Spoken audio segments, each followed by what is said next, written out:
ብዙ ጊዜ ስለ ፖፖ ላይቭ ሳወራ ብዙዎቻችሁ ኮሜንት ላይ የምትሰጡት መልስ ኤጀንሲ ሆነን ነበር ሰው አጣን አቋረጥን እና ብዙ ጊዜ እንደዚህ አይነት እንትኖች አያለሁኝና ዛሬ እስኪ አንድ ምሳሌ ልንገራችሁ። ትናንትና አንዲት ልጅ የኔ ልጅ ነበረችና እንደዚህ ብላ ስታማክረኝ ለምን ቪዲዮ አሰሪም ቲክቶክ ላይ ቪዲዮ ለምን አሰሪም አፖስትችም አልኳት።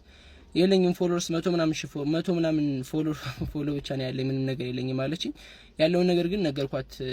በደንብ አርጋ ቪዲዮ መፖስት ከቻለች በደንብ አርጋ መናገር ከቻለች ቲክቶክ ፎሎወርስ እንደማይፈልግ ቪው ለማግኘት ፎሎ እንደማያስፈልግ ነገርኳትና ትናንትና አንድ ቪዲዮ ፖስተች። እስኪ ላሳያችሁ። ያው እንደምታዩት ነው ይታያችኋል። 13000 በዚህ ሰዓት ይሄን ቪዲዮ እስከምሰራበት ሰዓት ድረስ 13000 ታይቶላታል።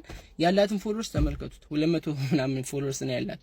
ሶ ኤጀንሲ ሆናችሁ የምትሰሩ ልጆች ከቻላችሁ ወጣችሁ እንደዚህ አሁን እቺ ሌላውን ታችሁት በኢንቪቴሽን አሪፍ ኢንካም ታገኛለች። ሌላውን ታችሁት በኤጀንሲው ምናምን ታችሁት በኢንቪቴሽን አሪፍ ነገር ታገኛለችና ከቻላችሁ አሪፍ የሆነ ጥርት ያለ ቪዲዮ በስነ ስርዓቱ ውሸት ያልተቀላቀለበት ያልተካበደ ነገር እንደዚህ የሆነ የተካበደ ነገር ሳታወሩ ጀስት ያለውን በስነ ስርዓቱ ያለውን ነገር ለማህበረሰቡ ብታሳውቁ ምንም አይነት ፎሎወርስ ባይኖራችሁ ዜሮ አካውንት ዜሮ ፎሎወርስ ቢኖራችሁም ቲክቶክ ችግር የለበትም። ሰው ካየላችሁ ቫይራል ለመውጣት ችግር ስለሌለበት ሁላችሁም ሞክሩት።